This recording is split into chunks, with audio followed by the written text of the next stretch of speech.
1985년 고 김대중 전 대통령이 대통령 되기 이전에 오래 망명 생활을 마치고 귀국했을 때의 일화입니다.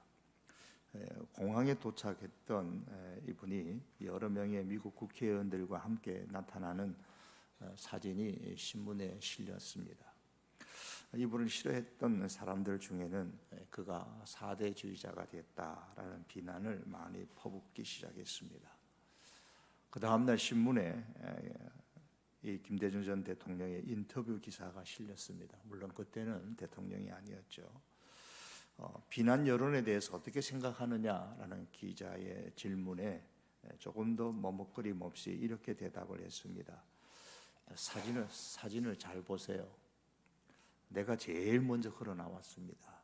만일 내가 그들의 뒤를 따라 나왔다면 겁쟁이의 사대주의자겠지만 그들이 날 따라 나왔으니까 난 사대주의자가 아닙니다 라는 말을 했습니다. 물론 이것은 유머로서 그렇게 얘기했던 이야기입니다. 상대의 비난에 감정적이고 즉각적인 반격 대신에 일부 후퇴해서 이렇게 유머스럽게 이야기함으로써 그 위기를 벗어났다라는 그런 일화가 있습니다. 요즘 뉴스를 보면 정치권에서는 막말로 인해서 홍역을 치르고 있습니다. 근자에 이르는 누구를 향해서 사이코패스라고 또 하고 거기에 또 막말로 또 나오면서 한편으로는 한센병 같다라는 이 단어들까지도 사용을 하면서 상대방을 극도로 자극을 하고 있는 그런 정치적인 상황입니다. 이런 현상에 대해서 한 정치 해설가가 이렇게 설명을 했습니다. 과거에는 총칼로 서로 대항을 했는데 요즘은 총칼 대신에 말로 서로를 대항하여 죽이려고 한다. 그렇게 표현을 했습니다. 나누어진다는 것, 분열된다는 것은 어떤 모습이든 불행한 일입니다. 통일 이스라엘이 남쪽과 북쪽 이렇게 둘로 분열되었었습니다. 그 분열에 드러난 원인들을 보면 몇 가지 이유들이 있습니다. 유다 지파에 대한 누적된 불만이 있었습니다. 사울이 죽은 이후에 다윗이 왕위에 오를 때에 북쪽의 지파들은 다윗을 따르지 않았고 사울의 아들인 이스보셋을 따라서 마하나임에서 그를 왕으로 삼아서 2년간 이스라엘 나라를 세웠던 것은 여러 이유가 있었겠지만 유다 지파에 대한 강한 반발의 의식이 숨겨져 있었다는 것을 보여주고 있습니다. 또한 베냐민 지파의 한 소속이었던 세바라는 사람이 반역을 했을 때도 북쪽의 이스라엘 백성들이 이 세바를 따라서 다윗을 잠시 떠났던 것도 비록 짧은 기간이었지만 유다 지파에 대한 감정이 크게 작용했던 것으로 보입니다. 또한 유다 지파와 에브라임 지파 사이에 굉장히 대립되는 그런 각이 있었습니다. 역사적으로 볼 때에 이 에브라임 지파는 가나안 땅 정복에 가장 앞장섰던 여호수아가 속한 지파죠. 그러니까 에브라임 지파는 나름대로의 자긍심이 있는 거예요. 우리는 여호수아의 후손인데 결국 이스라엘의 왕을 세울 때는 자기 지파에서 왕이 안 나온 거예요. 그래서 왕이 배출된 이런 유다 지파에 대해서 노골적인 불만을 많이 갖고 있었습니다. 예를 들면 사사시대에 기드온이 미디안 전쟁에서 승리한 후에 에브라임 지파 사람들은 처음 전쟁이 시작될 때 자기를 부르지 않았다. 그래서 왜 우리를 부르지 않았느냐고 자기들을 그렇게 대우한다고 다툰 일이 있었고 또 우힐에 사사 입다 때에도 에브라임 지파를 불러서 이번에는 그럼 함께 전쟁에 참여하자 그렇게 했더니만은 에브라임 지파가 전쟁에 참여하지 않겠다 그렇게 이야기를 합니다. 그리고 나중에 입다가 암몬 족속과 싸울 때 에브라임을 불렀는데 출동을 하지를 않습니다. 그리고 이긴 이후에 승전한 이후에 이 또 에브라임 지파가 트집을 잡았고 하니까 입다가 이렇게 대항을 해서 내란의 동기가 되어져서 에브라임 지파 사람들이 길르앗에서 크게 많은 사람의 4만 2천여 명이 죽었던 그런 역사가 있습니다. 이런저런 일들로 인해서 에브라임 지파는 굉장히 이 다른 지파에 대해서 그런 자긍심이 굉장히 강하고 자기들이 자기 지파에서 왕이 배출되지 않은 것에 대해서 상당한 나름대로의 불만이 있었던 겁니다. 또한 실제적으로는 솔로몬 왕의 과중한 부역과 증세가 있었죠. 솔로몬 나라가 점점 부강해지자 솔로몬의 마음이 점점 세속화되어 가고 부귀와 사치 생활을 추구하게 되고, 이 때문에 백성들이 또 노력 동원과 무거운 세금에 시달리게 되고, 이것이 하나의 불만의 요소로 백성들의 마음에 뿌리 깊게 박히게 되어졌습니다. 직접적인 동기는 무엇입니까? 솔로몬이 이렇게 죽은 이후에 에브라임 지파의 땅인 이 세겜에서 이 솔로몬의 아들인 르호보암을 왕으로 추대하는 대회가 개최되어졌습니다. 이 세겜은 이 에브라임 지파의 수도라고 할 수가 있습니다. 유다 지파와 베냐민 지파를 제외한 이스라엘 백성들이 르호보암을 왕으로, 즉 여로보암을 왕으로 르호보암을 왕으로 삼겠다 하면서 르호보암을 이제 세겜으로 오라고 했던 겁니다. 하지만 이스라엘 백성이 이 왕을 추대하려면 어디서 해야 돼요? 궁궐이 있는 예루살렘에서 해야 되는데, 세겜에서 왕의 대관식을 하겠다고 준비한 것은 그들이 에브라임 지파 사람이었던 그 여로보암을 에게 정권을 이제 이양할 그런 기회로 삼기 위한 하나의 모략이었습니다. 그래서 에브라임 지파에 속한 땅인 세겜에서 왕의 대관식을 준비를 한 겁니다.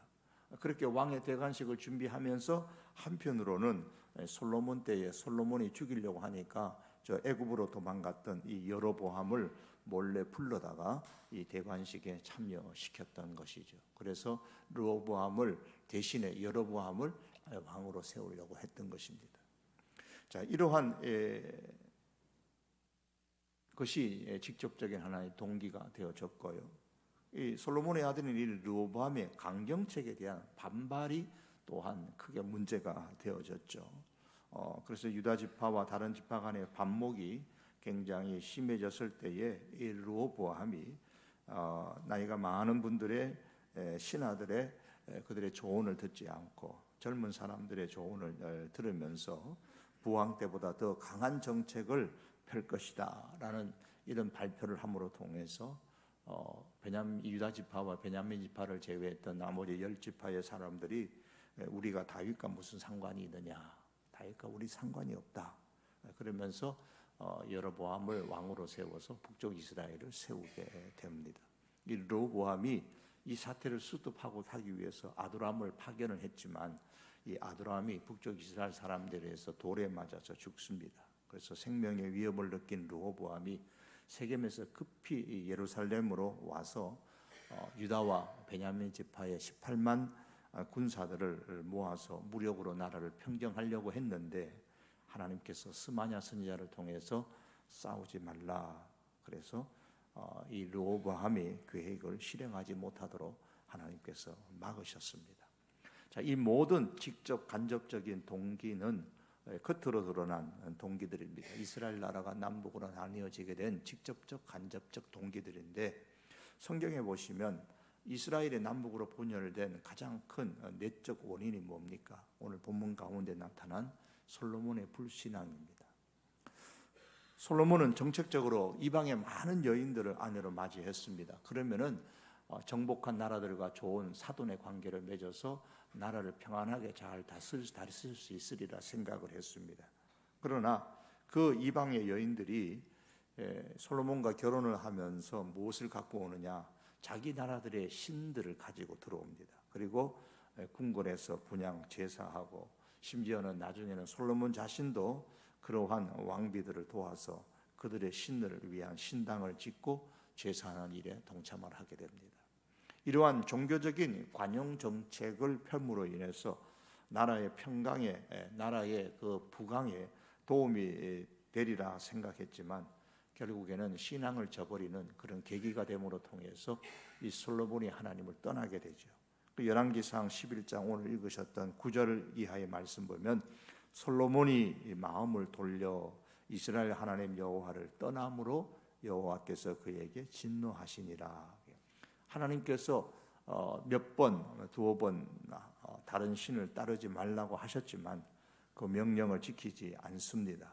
결국 내가 반드시 이 나라를 내게서 빼앗아 내 신하에게 주리라 11절 하반절에 그렇게 말씀합니다. 그렇지만 그 아버지 다윗을 위하여서 그 세대에는 나누지 아니하고 아들의 손에 가서 아들에 대해 가서 나라를 나눌 것이다 라고 말씀을 하셨습니다. 우리나라가 구약의 이스라엘처럼 남북으로 현재 분열되어져 있습니다. 왜 이 대한민국이 남북으로 분열되었는지 우리를 잘 압니다. 정치적으로 내외적인 그 정치적 상황, 해방 이후에 일어났던 그 정치적 상황에 의해서 우리나라가 불행하게도 남북으로 그렇게 나뉘어졌습니다. 그런데 그런 겉으로 드러난 정치적 이유 말고 마치 남북 이스라엘이 나뉘어질 때에, 통일 이스라엘이 남북으로 나뉘어질 때에 겉으로 드러난 어떤 정치적인 이유, 르호보암의 정책의 실책이라든가 또한 어떤 대립적인 정치적 관계라든가 이런 것을 다 떠나서 근본적인 이유가 있었단 말이에요. 신앙적인 이유가 분명히 있었어요. 솔로몬이 마음을 돌려서 하나님을 떠났기 때문에 결국 하나님께서 이 솔로몬의 통일 이스라엘 나라를 둘로 나눌 것이라고 말씀을 하셨습니다. 이것이 가장 근본적인 이유였습니다. 이것처럼 우리나라가 겉으로 드러난 이 정치적인 이유 말고 지금도 살아계신, 그래서 나라와 나라들을 섭리하시는 그 하나님의 손길에 의해서 이 나라가 나뉘어진 것은 아닐까. 우리는 믿음의 사람으로서 한번 그런 관점 속에서, 신앙의 관점 속에서 우리가 생각을 한번 해봐야 할 것입니다. 만약 그렇다면 하나님께서 우리 대한민국이 무엇을 잘못하였기에 해방되어 하나의 나라를 이루지 못하고 둘로 나뉘어졌을까도 자연스럽게 질문하지 않을 수가 없습니다. 그래서 어떤 분은 그 이유를 신사참배에 두는 분이 계십니다. 실제로 1938년 9월 10일에 지금의 대한예수교 장로교회 전신인 조선예수교 장로회 총회가 일본의 그 총칼 앞에 굴복하면서 신사참배를 국민의례로 규정하고 힘써 지키기로 결의하였던 역사적 불행한 사건이 있었습니다. 그 내용을 몇 가지 정리하면 이런 내용입니다. 우리들은 신사가 기독교시에 위반되지 않는 본질을 이해하고 신사참배가 대국적으로 보아 국가의 의식인 것을 자각하고 이에 신사참배를 선언한다. 신사참배를 솔선하여 이행하며 더 나아가 국민정신 총동원 운동에 참가하여 시국하에 총후 황국 신민으로서의 적성을 가하기로 가한다는 이러한 결의를 교회의 대표적 모임인 총회, 교단 총회에서 결의한 바가 있었습니다. 우리 예수교 장로회만 그랬느냐? 그렇지 않습니다. 당시에 모든 종교 교단들이 다 그랬습니다. 같은 해 같은 달에 감리교도도 신사참배를 결의했고, 그 이전에 1935년에는 성결고단도 신사참배를 결의했고, 또한 침례교도 그렇게 결의를 했고, 또 천주교는 1936년 5월 교황청의 훈령을 받아서 신사참배를 시행을 했습니다.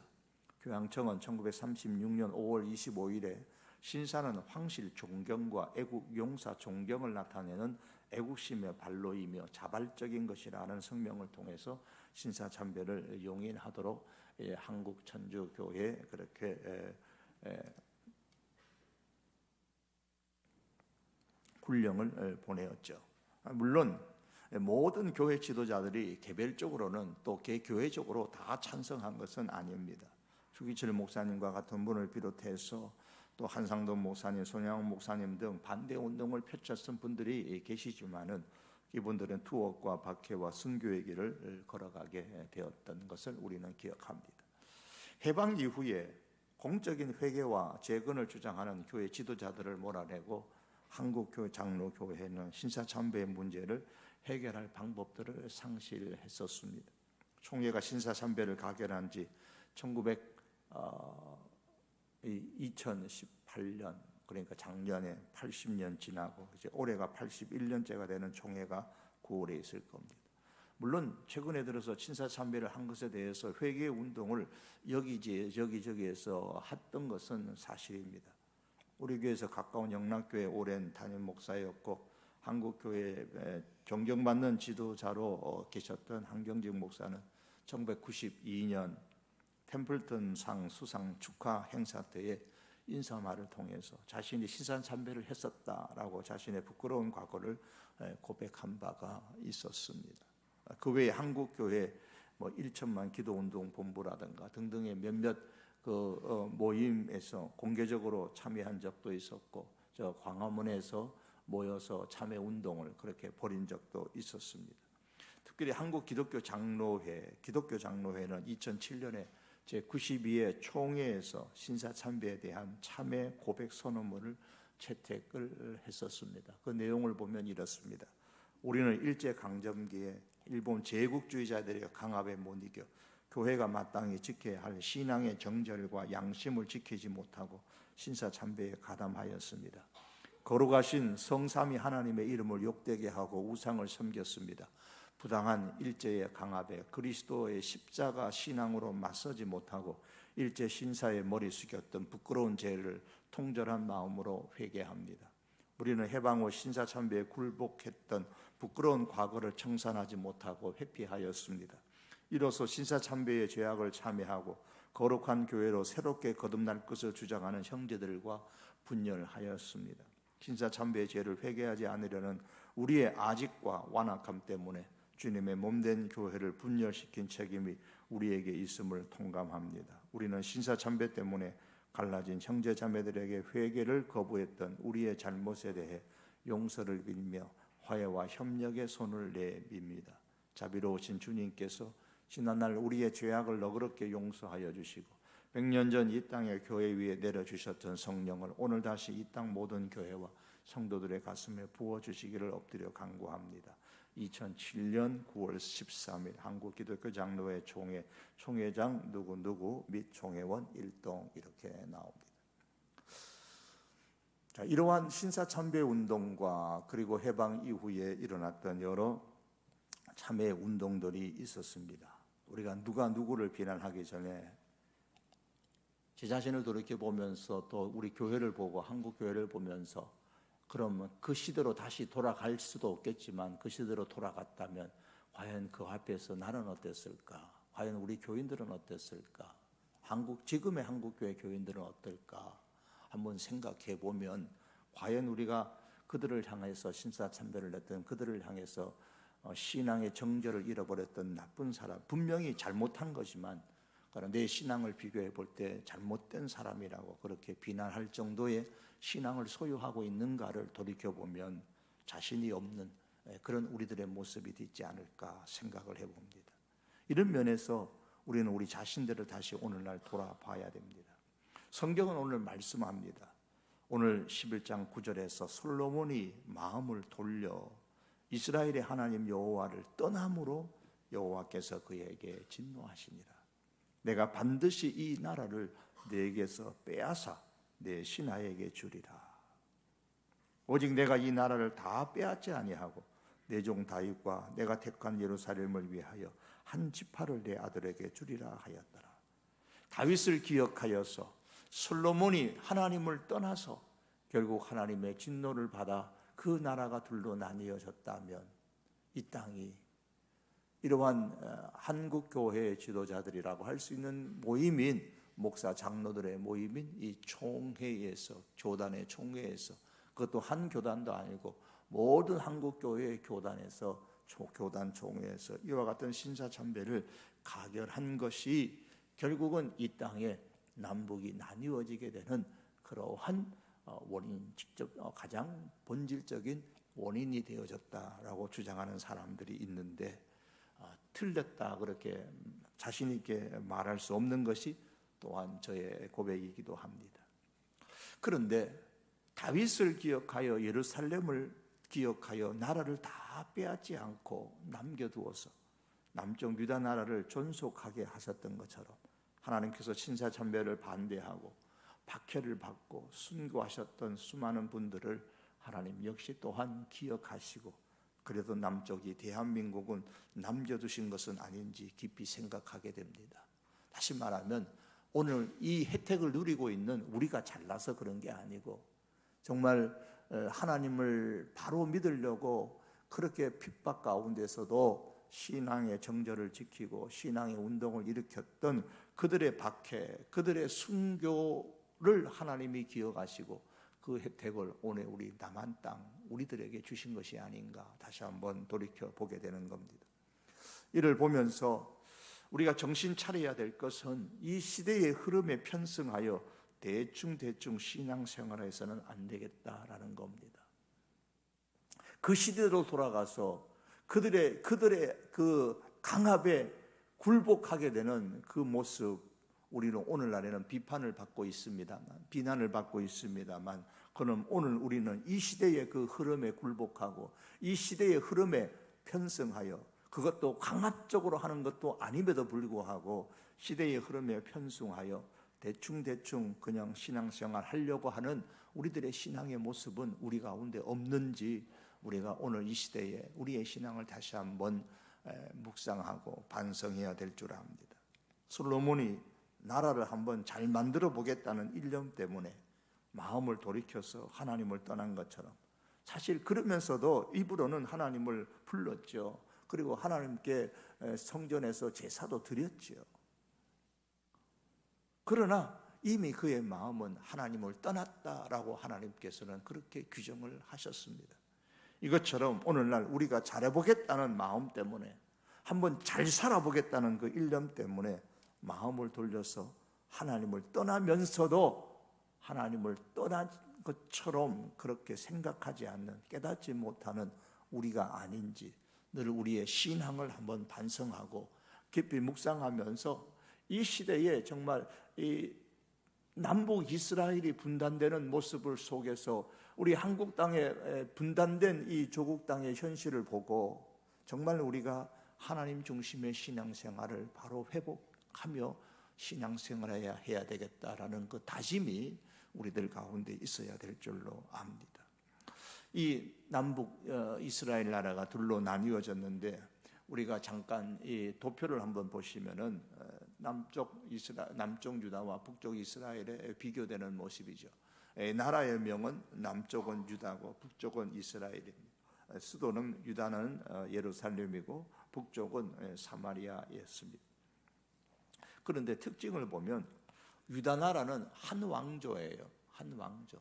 여기서 20대, 한 왕조의 20대라 그랬습니다만, 그 아달랴, 무력으로서 정복했던 그 아달랴를 보통 인정을 하지 않으면 19대가 되는데, 이 아달랴를 제외했을 때에 이스라엘의 남쪽 유다는 한 왕조입니다.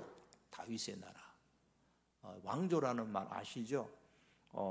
고려에서 조선으로 가면 이렇게 왕조가 바뀌잖아요. 고려 몇 대왕 그러다가 새로운 사람이, 새로운 성을 가진 사람이 반란을 일으키거나 뭐 어떤 이유에 의해 가지고 나라를 새로 세우잖아요. 그러면 이제 그 나라가 되어서 왕조가 바뀝니다. 고려 왕조에서 이제 조선 왕조로 이게 왕조가 바뀌는 것처럼 이 남쪽 유다는 그냥 한 왕조예요. 그러니까 한 집안의 대를 이어서 온 거예요. 누구예요? 다윗. 다윗 계통의 후손이 계속 내려오면서 왕이 되는 거죠. 그런데 북쪽 이스라엘은 아홉 왕조예요. 아홉 왕조가 되었다는 것은 그 사이에 정변이 벌써 몇 번 일어났다는 거예요? 8번이나 일어났다는 겁니다. 8번 일어나면서 왕은 이제 19대까지 이렇게 내려오게 됩니다. 그러니까 아홉 왕조가 바뀌었으니까, 그것도 그 뒤에 밑에 보시면 북쪽 이스라엘이 멸망한 데 보면은 여기 뒤에 보시면은 209년입니다. BC 722년에 멸망했으니까 209년간 존재했어요. 그리고 그에 비해서 남쪽 유다는 좀 더 해서 345년간 존재했는데, 209년간 존재하면서 아홉 왕조가 바뀌었으니까 얼마나 나라가 참 불안하고 힘들었겠어요. 그죠? 인구는 보시면은 지파는 유다 지파와 베냐민 지파 2개 지파고, 북쪽 이스라엘은 10개 지파죠. 인구적으로 봐도, 국토적으로 봐도 훨씬 더 북쪽 이스라엘이 큽니다. 지도를 한번 보시면은 이렇습니다. 보시면은 파란 부분이 유다인데 굉장히 크게 보이는데 사실은 이 크지가 않습니다. 북쪽 이스라엘이 훨씬 더 영토가 큰 영토입니다. 이렇게 불신앙으로 말미암아서 일어나게 된 결과가 얼마나 비참한가라는 것을 보여주죠. 그 앞면에 비교된 것을 다시 보면 포로 이후에는 어떻게 됩니까? 포로 이후에는 이제 남쪽 유다의 백성들이 다수가 거의 대부분이 귀환을 하게 되고 북쪽 이스라엘에서는 대부분이 귀환하지 못하고 사마리아인이 혼혈적인 사마리아인이 되죠. 그러나 우리 역대서를 보게 되면 북쪽 이스라엘의 지파 가운데서도 많은 사람이 돌아오는 그런 경우도 우리가 볼 수가 있습니다. 자, 말씀드린 것처럼 이제 북쪽 이스라엘 나라는 어떻습니까? 첫 번째 왕조가 여로보암입니다.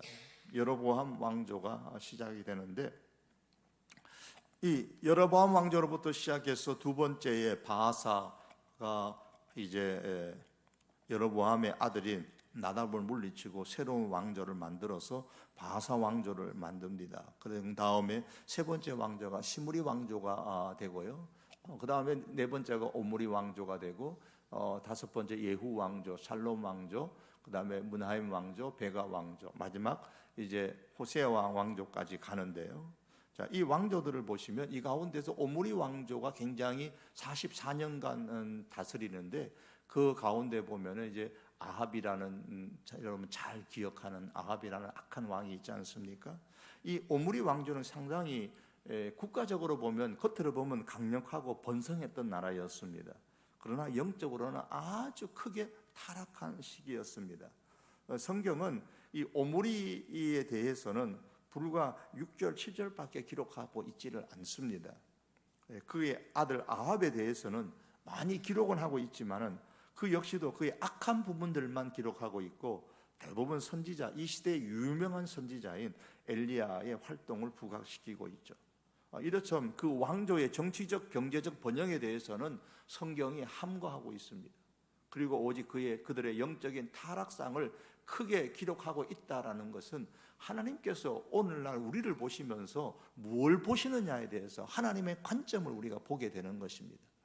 이 사람이 돈이 얼마나 많으냐, 얼마나 좋은 집에서 사느냐, 이 사람의 경제적 수준이 어떠냐, 이 사람의 지적 수준이 어떠냐. 우리들의 관심에는 그런 것이 많지만 하나님의 전혀 근데 관심이 없다는 거예요. 이 나라가 얼마나 강성하냐, 이 오므리 왕조가 얼마나 강력한 나라냐, 그런데 관심이 없는 거예요. 하나님의 관심의 대상은 오직 그들의 영적인 상황입니다. 이것은 다섯 번째 왕조인 예후 왕조도 마찬가지입니다. 예후 왕조를 보시면은 이 오므리 왕조보다 훨씬 더 많은, 이제 두 배나 많은 89년간 다스리죠. 그 가운데 예후로부터 시작해서 그의 아들 여호와스, 여로보암 2세, 스가랴가 나오는데 이 여로보암 2세 같으면 굉장히 그 나라 당시에 강력한 나라였습니다. 대단한 다윗 시대 이후로서 아주 큰 북쪽까지 정복했던 큰 나라를 이루었지만 크게 부각시켜서 그렇게 말씀하고 있지는 않습니다. 대신에 아모스 선지자라든가 호세아 선지자들을 하나님께서 보내셔서 그 여로보암 2세 때에 그들의 신앙에 부패한 것에 대해서 굉장히 지적을 많이 하고 있습니다. 많이 지적을 하면서 하나님께 바로 설 것을 그렇게 말씀하셨지만은 그들은 결국은 돌아오지를 않았습니다. 이렇게 아홉 왕조가 되는데요. 여로보암에서부터 시작해서 여로보암 1세부터 시작해서 호세아 이르기까지 209년간 아홉 왕조의 19왕이 다스렸습니다. 그 중에서 시므리는 오므리가 아니고 시므리는 7일 정변을 일으켜서 왕을 죽이고 자기가 왕이 되는데 7일밖에 왕 못합니다. 7일밖에 왕 못하고 오므리에 의해서 쫓겨나죠. 살해를 당합니다. 그래서 오므리 왕조가 세워지고 15대 왕 살룸은 1개월밖에 왕을 못합니다. 반면에 예후 왕조는 이제 89년, 오므리 왕조는 44년간의 4대를 다스리는데 말씀드린 것처럼 이 오므리 왕조의 아합이나 여로보암 2세, 예후 왕조의 여로보암 2세가 정치적으로 굉장히 강력한 왕이었습니다. 하지만 말씀드린 것처럼 영적으로 너무너무 빈곤한 시대였습니다. 하나님께서 엘리야, 엘리사, 오므리 왕조 때 보내셨죠. 또 호세아, 아모스 두 선지자를 예후 왕조 때에 여로보암 2세 때에 보냈지만 끝내 말을 듣지 않습니다. 하나님의 관심이 어디 있는지 우리가 오늘 이 시대에 다시 한번 깊이 생각을 해야 됩니다. 이게 하나님을 떠나니까 남는 건 뭐예요? 무력밖에 없어요. 인간적인 생각, 무력밖에 없어요. 힘, 오직 힘이에요. 그래서 북이스라엘의 이 특징은 이 왕조가 바뀔 때마다 피 흘리는 반란이 일으킵니다. 힘이 있으려면 주로 누가 힘이 있어요? 군대가 힘이 있잖아요. 그러니까 군대 장관이 늘 반란을 일으킵니다. 군대 장관이 반란을 일으켜요. 그래가지고 왕을 죽이고 그 후손을 죽이고 자기가 왕 되는데, 자기가 왕 돼도 또 군대 장관은 세워야 될 거 아니에요. 군사를 유지해야 되니까. 그 군대 장관을 세우면 보고 배운 게 그거라고, 군대 장관이 또 어느 정도 크면은 힘이 생기면 또 그 왕을 또 죽이고 자기가 또 왕이 되고 새로운 왕조가 되고, 계속 이렇게 힘에 의해서 나라가 바뀌고 왕조가 바뀌고 왔던 겁니다. 그래서 우리가 정말 신앙을 떠나버릴 때에 정말 이 무력을 자기 힘으로 삼는 이 북쪽 이스라엘의 모습을 보면서 오늘 이 시대에 무엇을 우리가 힘으로 삼고 살아가느냐. 여러분, 진정 이 시대를 살아가는데 무엇이 내 힘이 되어져야 이 땅을 살아갈 수 있느냐. 세상은 우리에게 무엇을 힘으로 삼으라고 말합니까? 돈을 힘으로 삼아라, 어떤 권력을 힘으로 삼아라, 우리에게 뭐 인간관계를 힘으로 삼아라 등등의 많은 것들을 힘으로 삼으라고 말하는데, 성경은 우리에게 분명히 말씀합니다. 여호와 하나님을 힘으로 삼으라. 나의 힘이신 여호와여, 나의 힘이신 여호와여. 다윗이 고백을 했습니다. 하나님이 나의 힘입니다. 하나님이 나의 힘이라는 이 신앙의 고백을 가지고 남쪽 유다는 어떻게 해요? 한 나라를 계속 한 왕조를 이루어갑니다.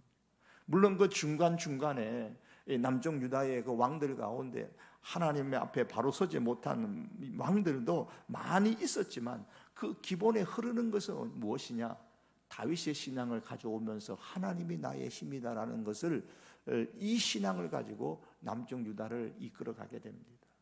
우리가 이 말씀, 북쪽 이스라엘과 남쪽 유다의 이 비교되는 이 모습을 보면서 오늘 이 시대에 정말 우리가 무엇을 힘으로 삼을 것인지, 이 시대에 하나님께서 우리를 바라보실 때에 무엇을 중점을 두고 바라보실지 한번 깊이 묵상해 가면서 정말 하나님의 관점 속에서 우리가 세상을 보고 살아가고, 정말 하나님을 내 힘으로 삼아서 이 세상을 살아갈 수 있는, 그래서 승리할 수 있는 그런 하나님의 백성이 되고, 이 땅에 우리의 선조들의 죄악이 나의 죄악인 것을, 정말 우리들의 죄악인 것을 고백하면서 하나님 중심으로, 그래도 하나님께서 하나님 중심으로 살았던 그 소수의 사람들 때문에 이 남한 땅, 이 작은 땅 속에서 반덩어리 남한 땅이라도 여기 우리에게 주셔서, 우리에게 이 신앙의 자유를 주신 것을 우리가 감사하면서 저 북녘 땅에 있는 저 땅까지도 하나님의 은혜가 다시 한번 회복될 수 있도록